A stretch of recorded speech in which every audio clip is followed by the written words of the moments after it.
Loading screen, loading screen, loading screen. I was gonna try and go with a rhyme there, and I couldn't think of anything on the spot, so I apologize. If you had the PS4 version, you wouldn't have these loading screens. Give Square Enix all your money, they deserve it. But you know what I do have? Instead of the PS4 version, I have extra money in the bank. Holla holla. Please buy Secret of Mana remake, which looks worse than the original for $40. You know what? It reminds me of the DS remakes of the Final Fantasy games. Some like the art style. They look ugly. Why do they change the sprite work? It looks horrible. Let me ask you, what looks worse, the Secret of Mana art style or the Generation 6 art style? What's the fuck. Oh god. I don't know. The Generation 6 art style looks like worse Tales games, and I don't like the way Tales games look anyway. I was playing Symphonia, and I don't know. It's too generic anime for me without kind of distinguishing itself. I've always wanted to play Symphonia, but I just haven't. I know it's really long though, apparently. I played an hour of it and I couldn't get into it. Maybe I'll try again one day. Anyway, Goofy killed all these cards or something, so he's on trial.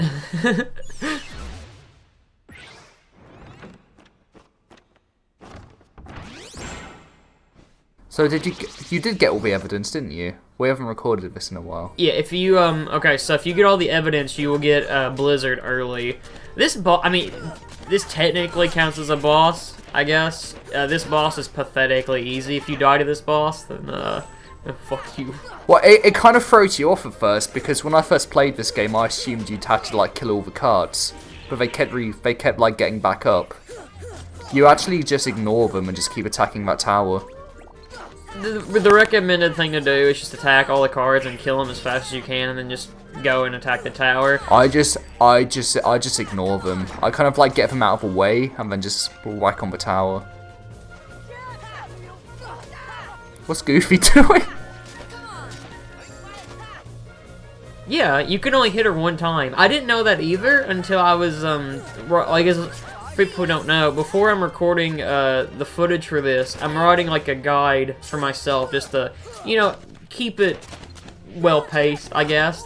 So like when I was reading it, it's like, oh, if you attack like the Queen of Hearts, either it speeds the fight up or it just helps. And she can also attack you, which I think is kind of cool. But yeah. Well, you can see her undergarments. That's not very ladylike. This game's rated what? Like, it's for kids, isn't it? Kingdom Hearts is not for kids. You stupid cod weebs. I guess we can talk about this since this is a recent thing that happened. So I finally finished Birth by Sleep. It only took 3,000 years.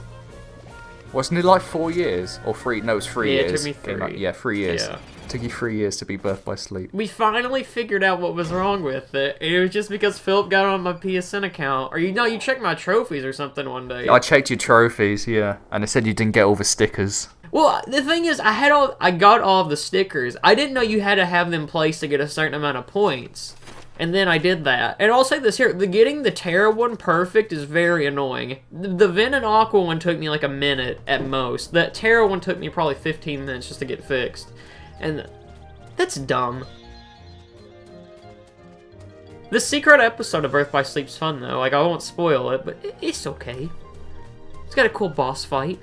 To be fair, like, I played it before 0.2, so I thought, like, it was a lot cooler that way. Maybe if you play it after 0.2, it isn't as like, cool as it might be. Because 0.2 just does it better. If you, going back to playing BBS after playing 0.2 is really weird, just because... Fucking sucks. It's how... Yeah, I was gonna say, because it feels so stiff compared to 0.2. And I was just like, oh my god. I'm like, I mean, I don't think it's bad, because I still enjoy it, but I was just like, Jesus Christ. I'm like, this is so weird compared to, like, because 0.2 is so fluid. Going back to any KH game, is like, even KH2, after 0.2, like, the magic tracking, like, in 0.2 it's perfect, and it's so weird, like, using it in other KH games. that's one thing I'm kind of glad. I mean, we kind of knew that 0.2 was just gonna be like a 3 demo, basically. So, like, trying to think what I was gonna say here. I'm just glad they're gonna keep that magic system. Hopefully, when they make a 4th game, they keep it for that too, because I really like it.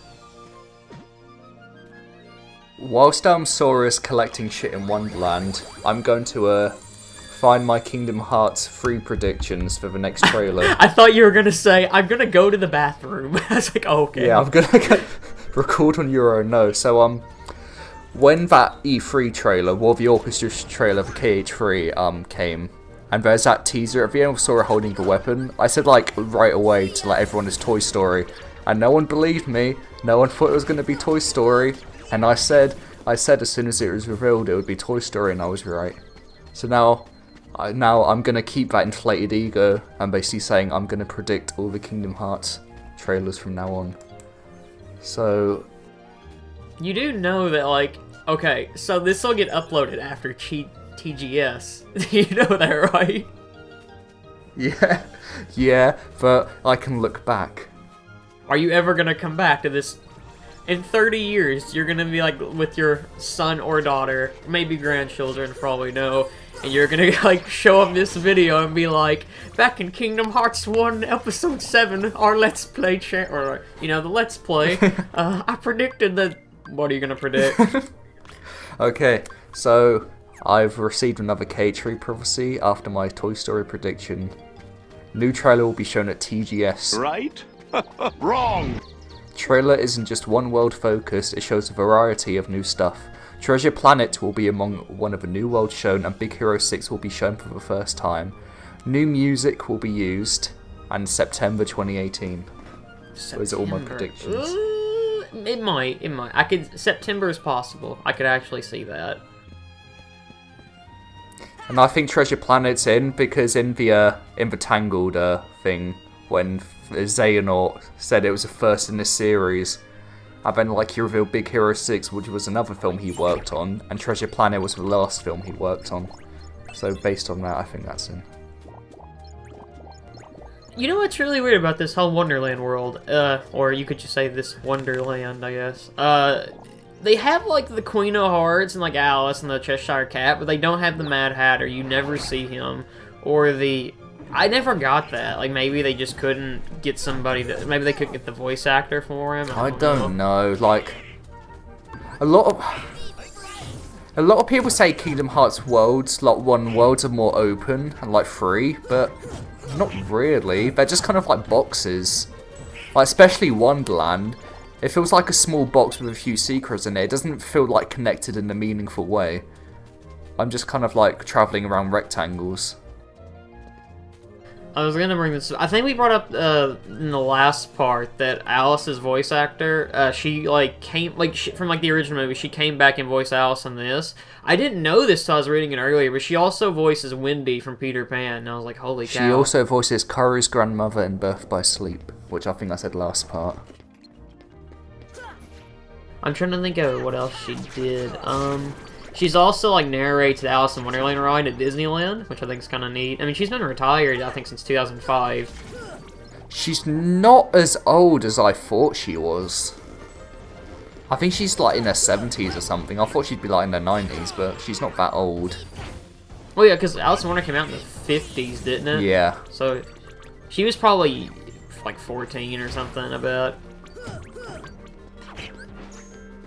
I read this earlier and I thought it was kind of cool. It's like originally Walt Disney, like he had an idea of like in the animated Alice in Wonderland movie, there was gonna be like live action parts in it, which is kind of weird. I was like, I'm glad they didn't do that. When you said Walt Disney had an idea, for some reason I heard that as Walt Disney had a DS. Walt Disney had a DS. He played Days and he was like, wow, this sucks. I didn't play Kirby Superstar and he's like, this game's awesome. Walt Disney was like, on his deathbed, please don't take my work and put it in Weeb games. Walt Disney was frozen alongside his DS. Scientists today are trying to crack out which cart was in his DS when he died. we're gonna kill some time here because nothing's gonna happen for a little bit. Do you really think Walt Disney is frozen somewhere? He's frozen under the Pirates of the Caribbean ride. Everyone knows this. Do you think people have actually tried to get under the Pirates of the Caribbean ride to see if he's down there? Of course they have. There must be like something. What if he really is, like in a few years, like we find out he actually is frozen and he's like hidden somewhere that we just don't know? What if he's still alive? Wasn't like, okay, I might be wrong about this, so like I feel like I'm gonna piss somebody off saying this. Wasn't like Walt Disney? Wasn't he like a kind of like a Nazi supporter or something back in the day? No, I don't think it was not. I think he wasn't like a nice guy. I think he was a bit of a dick, but I don't think he was a Nazi supporter. Oh, okay. Cause like that Donald Duck cartoon where he's a Nazi, like it's not promoting like Nazism. It's like going against it. Like Donald's having a nightmare in that cartoon. And then I think like he kisses an American flag at the end. It's like a nightmare. He's not like promoting being a Nazi. What if we need a Goofy cartoon where Goofy's he's a member of ISIS. He's promoting Marxism. Goofy's a fucking commie. I don't know why I just noticed this, but like, I think in every KH LP we've done, we've promoted, or we've mentioned ISIS in every single one. It's all leading up to KH3. Where Sora's gonna... I'm not gonna make that joke. I feel like I'm about to go too far with it. God. I was gonna make a 9/11 joke, but I was gonna make a 9/11 joke involving Yensid's tower, and I'll leave it at that. So, like, you sorting through potions, I want to, like, get through a misconception among Kingdom Hearts, where, Donald doesn't heal me is not true. Donald does heal you. The problem is, Donald can't heal you, because if you set him to, like, use, his, magic freely, he'll prioritize who needs healing first. So if he's out of MP, of course he can't heal you. Like, if you, like, prioritize, like, use MP sparingly or in a certain way, he usually will.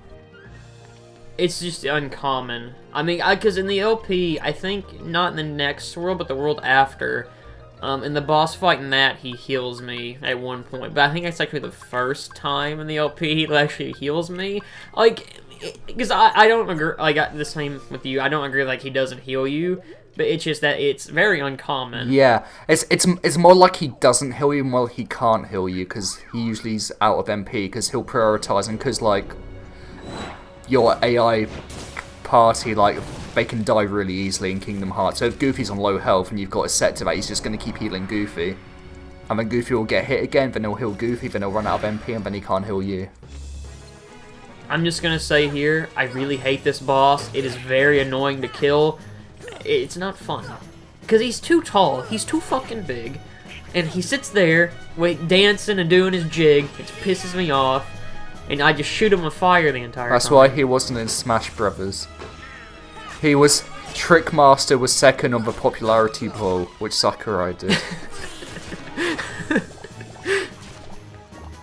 I made 1 billion accounts and voted for him. It took me 5 weeks. Philip, I'm gonna ask you this. How do you fight this boss? Because I've always done it in I think, the wrong way. I always jump on the table and try and fire a blizzard at him. It's so hard to hit him with blizzard, though. Apparently when he's lighting his fire, you can, like, jump on top of a stove to, like, put the fire out so he can't light it, but I've never been able to get up there to, like, shoot the blizzard at the stove. Most of the time, well, I will say, you want to be careful, actually, because I think you can actually set his little, sticks on fire if you shoot fire at them too much. When he's shooting his fireballs at you, what I usually do is hide behind, like, the table leg. So if you position yourself in a certain way, he'll just keep hitting that, and he can't hit you with them. I think that's actually what I do in this fight at one point. You do have to worry eventually, though, because he'll actually, like, well, like, there, or no, okay, not yet. The table will disappear, so you can't really get or climb on it. No, it's the chair that'll disappear, so you can't climb on the table anymore. The bad thing about KH1, which, like, KH2 pretty much fixes, is the hit detection's a bit wonky. Like, sometimes you'll swear you're hitting him and Sora will just miss. This is, like, a problem with groups of Heartless as well, where, like, Sora would just keep missing them every time, and you don't know why. This is probably one of the worst fights in the game, I'd say. I just really don't like this fight. I think it's really boring. I don't remember him giving me much trouble in the GBA version of Chain of Memories, though, oddly. But that was a long time ago. I guess so. because it's a 2D plane, it's kind of like easier to hit him. I guess, like, I don't remember, like, my original playthrough of KH1. I don't remember having a lot of trouble, like, with bosses. Like, besides the, one of the final boss fights, I don't remember. That one which everyone has, Riku, 4? Riku 2. The one where you couldn't skip in KH1, you had to keep watching I Won't Let You Take Kyrie's Heart constantly. You know, I'm gonna say this here, and what'll happen is I'm gonna get through like some bad luck when I record that fight. But I've never had that much trouble with that fight. I think the first time I played it, I think I may have died twice. And I agree because it sends you back to that cutscene that sucks. I mean, don't get me wrong, but like I've never thought he was really that hard. The hardest part in KH1 is the gauntlet, like a main game. We'll get to that. It's gonna take me. Okay. I'm gonna say this here. I guarantee it's gonna take me 30 minutes at least in recording time just to do that stupid gauntlet when we get to it. It's weird because it's harder than fucking Ansem. Do you know that part in a BBS secret episode, like the gauntlet of all the Neo shadows? That takes forever. You never think they're gonna end. There's like 10 waves of them.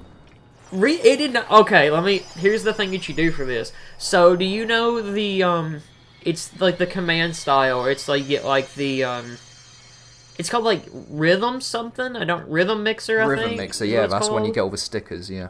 Yeah. So if you have that, you can go through that gauntlet really quickly. Because what I did, because you know how like if you're Aqua, she'll like teleport and sit there and just do like her little stabby move, and then when you get like her finishing move for it, you just like press random buttons and it destroys everything. So I got that and I did it really quickly, and it didn't take me that long.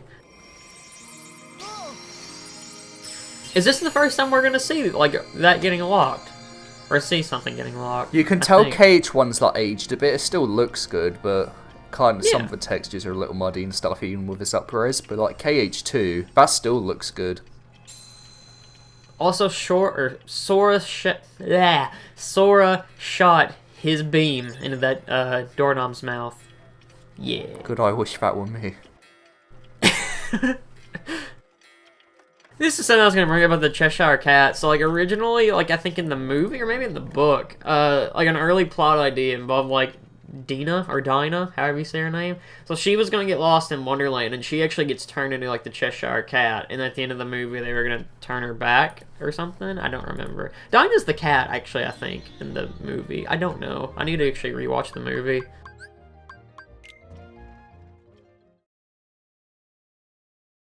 We'll see you next time for Kingdom Hearts 3. Next time on Kingdom Hearts 1, we play Kingdom Hearts 3. See you next time.